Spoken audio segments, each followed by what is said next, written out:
Welcome to Humankind. In this 4X strategy game by Amplitude Studios, you're gonna do a lot. Humankind is about the journey and the destination. In this video, I'll be introducing you to the game, my beginner's guide. Lots of tips and tricks throughout. Hopefully you will learn something new and maybe even share this with somebody who, unlike you, could use a little more information. There'll be time cards below if you'd like to bounce around to different sections and a link to purchase the game. Let's talk setting up an actual game. What you're going to want to do firstly is probably randomize your players. However, it is worth noting that if you go AI persona, you can have a look through each potential competitor that you'll be facing in the game.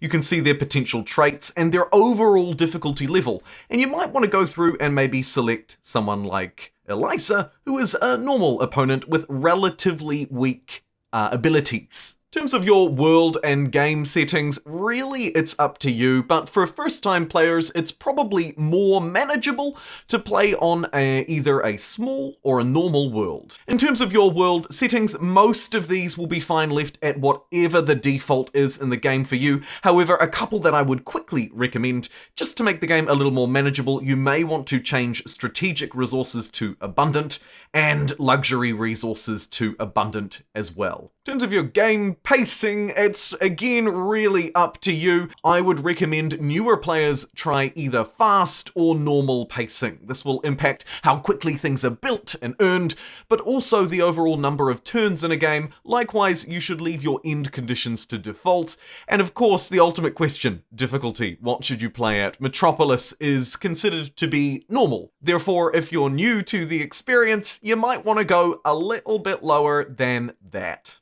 There is absolutely no shame in lowering your difficulty, or if you'd like to, there's also peaceful mode.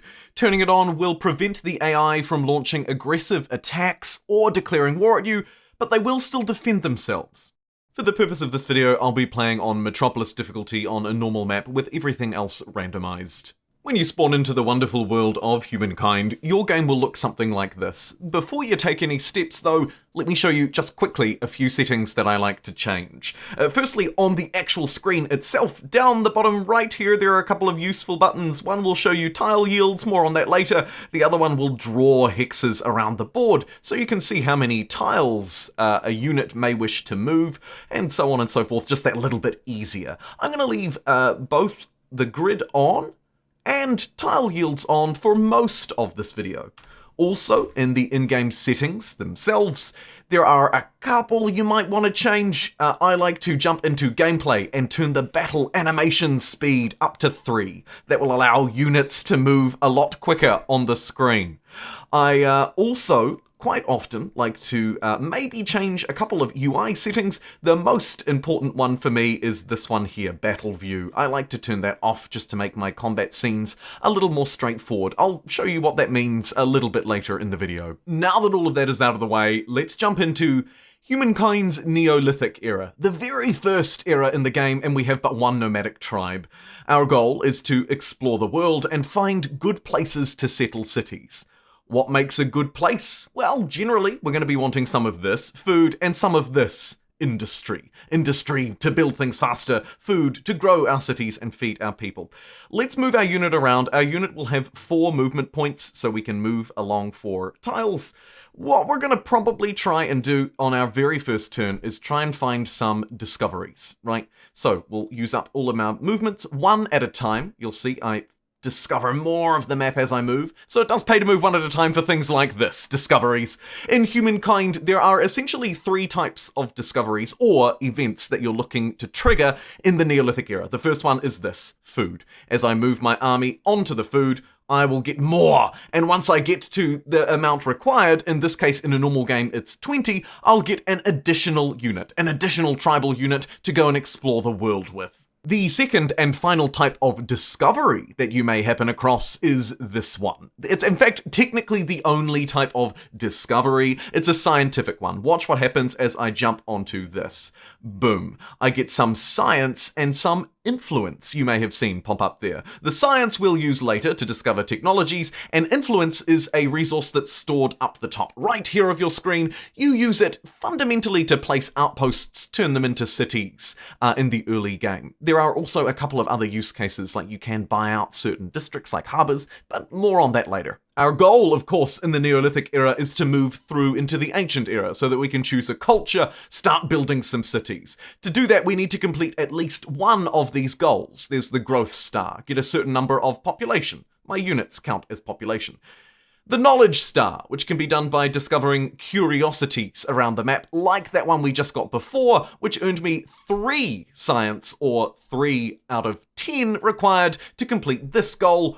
Or, finally, you may have remembered that I mentioned there's 3 things to do in this era. The last one is potentially we could hunt some animals to get some food and maybe complete the animal star. You'll also get events pop up throughout Humankind. It's really up to you what event outcome you want to trigger. In this case, I'm going to choose the chase outcome because it will give me another new army of refugees to join my hunting party. And boom, just like that, now you can see I have this new unit and 2 on this one because I found enough food, 20 out of 20, to complete it. What I'm going to do now is move around the map a little bit, and a couple of things you should note about movement as you try and paint the world and discover the map is as you're moving, there'll be a couple of obstacles that will slow you down. The obvious one are hills, right? You cannot climb up sharp cliffs. You can climb small inclines like this, though.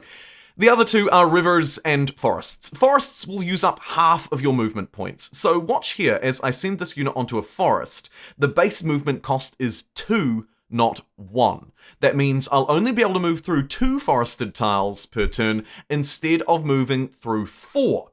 The other thing that will use up all of your movement is this here, a river. It will use all of your movement to cross onto a river, but it will not use all of your movement to move along an existing river. So if I end my turn on a river, I can cruise along it. Also, leaving the river doesn't use all of my movement. It's just crossing onto it. So watch here. As I move onto this river, you'll see the little river icon appear, and my unit's movement points will drop from 4 to 0. That's right, it uses all of my movements to get onto a river. However, watch these guys, it does not use all of your movement to get off of a river. You can see it just uses my 2 movement points there because I stepped onto a forested tile. As I've already mentioned, there are animals in Humankind's Neolithic era, peaceful and aggressive, noted by the little symbol above them.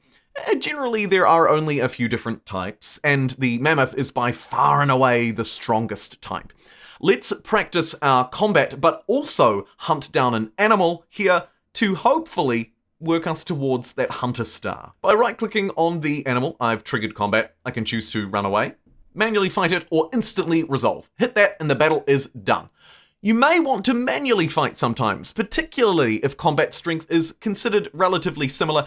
In this case, I think I could win this fight, but I might lose a unit in the process. So I'm going to manually fight it instead. There are a couple of fundamental tips that you want to bear in mind when you're fighting in Humankind. Largely, they revolve around the map. Get the high ground, hide in the forest, and get off the rivers. Those are your 3 fundamental tips to winning fights in Humankind. There are other nuances along the way, like if you're besieging a city, horses can't climb walls, for example, but these are the 3 factors that you should always be looking at. There are also some combat adjacency bonuses that units may give to each other, but for the purpose of this video, we don't need to worry. I just need to worry about hills, rivers, and woods. So, I'm in wooded land. This unit is on a river. It's also woods, but it's a river, which I don't like. So I'm going to move off that and back here. I can deploy anywhere in my tiles, and they can deploy anywhere in theirs. Hit end deployment. That's the deployment phase done, and now you're battling. You can select a unit and right-click to manually force an attack, and you'll get a rough idea of how much damage it's going to do, but also how much you'll receive. You could also choose to simply defend or skip the turn with a unit. In this case, it's a fairly even attack. I could do that and we'd be about even footing. What I'm going to do instead is defend with this unit. Defend. Now it's this one's turn. Again, I could run over here onto this river and attack. You'll note that doing that will see me take more damage than my opponent because they're stronger than me, and the terrain is not favorable. So, likewise with this unit, I'm also going to defend here in the forest. The mammoth, the stupid brute, will attack into me, taking 32 damage to my 17, whereas if I'd attacked into it, it would have been even Stevens. Watch as I do that this turn. You can see we took roughly even damage. This unit, again, I'm just going to hide in the forest, not quite ready to strike. This battle has 2 rounds because it's just with a relatively weak opponent, so we each get 3 turns, 3 out of 3 rounds. The timer on the right-hand side is how many overall in-game turns the battle will take. Don't need to worry about that though, because we're at round 3 of 3, and I can tell I'm going to defeat my opponent. I might move this weak unit away from the fight, send the fully healed hiding unit in, and go for one final swing at the elephant. It wasn't quite enough, but it had a final turn. It attacked into me, and I defeated it, and I gained 20 food. That's enough for an additional population, or an additional unit, and 20 influence as well. And for this section, I'd just like to pull us out into a different save file for a second. A more controlled environment, still playing as the Egyptians though, don't worry, so everything else should be the same. We're talking about territories and outposts and where to place them to get good cities. The first thing is to note that a territory is denoted by the dotted lines around an area, okay? So when you zoom out, of course, you can see the territory view, you can see dotted lines. When you place an outpost, you will control all of the land within those dotted lines, within that one confined space, okay? So when you're moving around the map, perhaps you're patrolling, you're looking at this territory, which is carefully plotted out already. Maybe you're moving up this way, you're thinking, oh, I might try and find some coastline so I can get access to the sea. Maybe that helps my trade, maybe I want to build a navy. You might move over here with these units and think, oh, actually, I'd like to settle along a river because a river provides additional food, right? Here's another one here. Look at this forested river and a waterfall, plus 3 food and 3 industry on that tile. You may be looking for mountains to be easily defendable, or crucially, you could be looking at strategic resources or luxury resources. These luxuries like dyes will provide me with extra industry and stability, which we'll talk about later.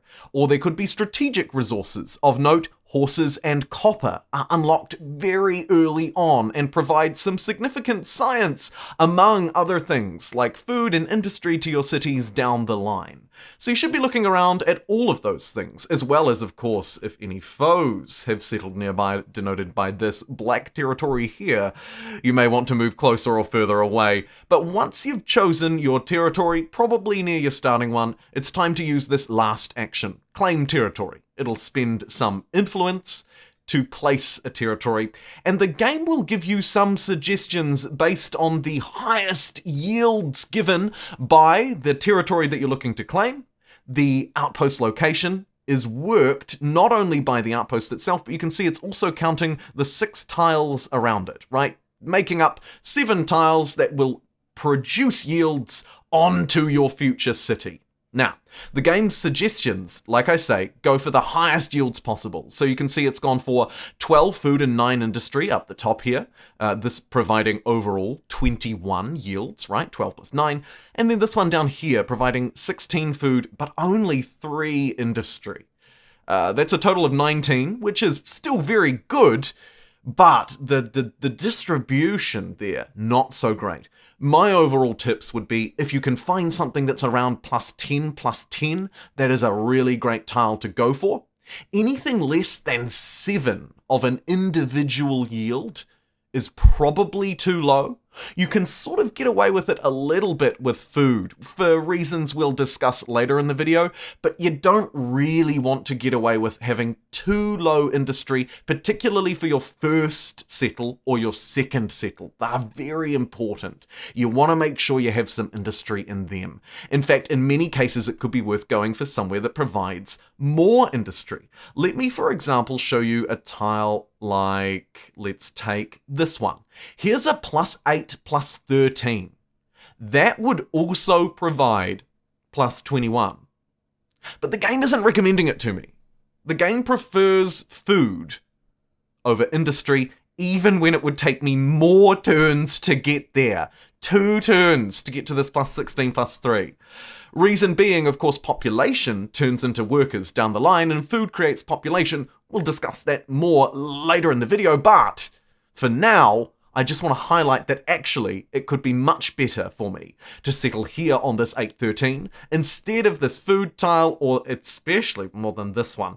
In general, it's a good idea to connect territories adjacent to each other. It's a bit cheaper, a bit more strategically viable, but you can grab separate ones like I've done here. It's also important to note that outposts scale over time. So now the cost, that is, exponentially does increase. You can see that this one's going to cost me 60 influence, so there is no way I'm going to get that done. However, you'll note that I've completed 2 out of 3 of my goals for this era. You do not have to complete them all. And in fact, in some cases, it may be more beneficial not to. More on that in a minute, but something else to note, I also discovered a natural wonder down here, the Great Blue Hole, which you'll discover as you move around the map. It provides an additional influence, money, which is gold, a resource we haven't met yet, and stability, another one we haven't met yet. The money is fairly obvious, and the stability is what keeps your people happy and productive. It's a great idea to claim territories with natural wonders because of the +5 influence, remembering that influence is what we use to establish outposts and cities, so a pretty good yield to pick up. Now, let's talk about why you might not want to wait to complete all of these goals, like hunting 5 animals. Because, as you can see, this is the screen that you're given when it's time to choose a culture in Humankind. You'll get this screen every time you move through the eras, and you'll probably have this, taken by X player, taken by Y player. Sometimes cultures are taken, you can't play them, but we can play others, so that's what we'll do. I am not in this video going to go through all of the ins and outs of choosing cultures. I have lots of other videos on my channel already if you'd like help with that.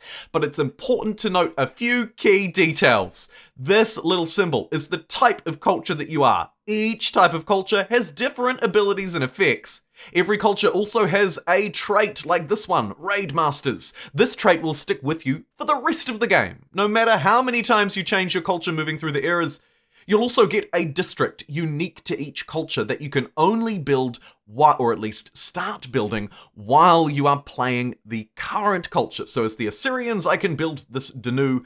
And then finally, of course, every culture has a unique unit that you can build as well, providing you meet the requirements to do it.